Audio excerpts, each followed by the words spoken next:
Hello, I'm Anna. I'm part of the team at Together Church and we're doing the daily encouragements. We're on day 4 and it's 26th of March 2020. I woke up this morning singing I am no longer a slave to fear.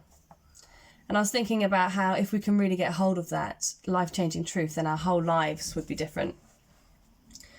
I was at the beach the other day, actually it was the other night, and the waves were massive and wild and unpredictable. I was there with a friend and we were reminded of the power of God. Just like the waves in the summer, we feel like jumping in and splashing in delight without fear and just enjoying the cool on our skin. And it feels so easy to forget the power that was also in the waters that we'd seen the other day when they're crashing over the sea walls and they're flooding the seafront, and it's people are putting red flags up and saying don't go in the water, it's dangerous, and sometimes we can be like that with God.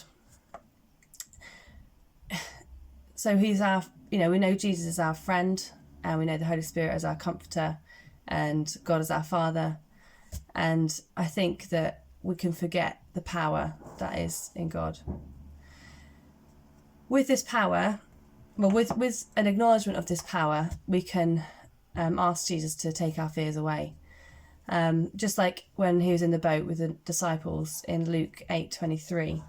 I'm just going to read that to you now. So Jesus calms the storm. It's obviously like one of the most well-known stories, but I'm going to read it to you anyway. One day Jesus said to his disciples, "Let's go over to the other side of the lake." So they got into a boat and set out. As they sailed, he fell asleep. A squall came down on the lake, so that the boat was being swamped, and they were in great danger. The disciples went and woke him, saying, "Master, Master, we're going to drown." He got up and rebuked the wind and the raging waters. The storm subsided, and all was calm. "Where is your faith?" he asked his disciples. In fear and amazement, they asked one another, "Who is this? He commands even the winds and the water, and they obey him."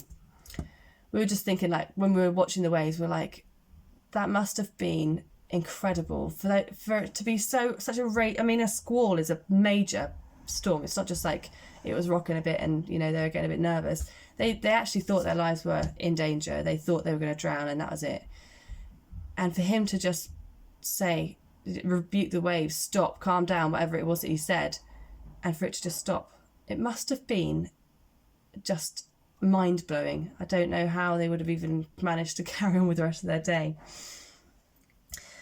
But I was just thinking about how Jesus did all that. He commanded the waves with his words, and yet the same Jesus stood silent whilst he was being accused, and he only did that because he loves you so much and he wanted to sacrifice everything for you.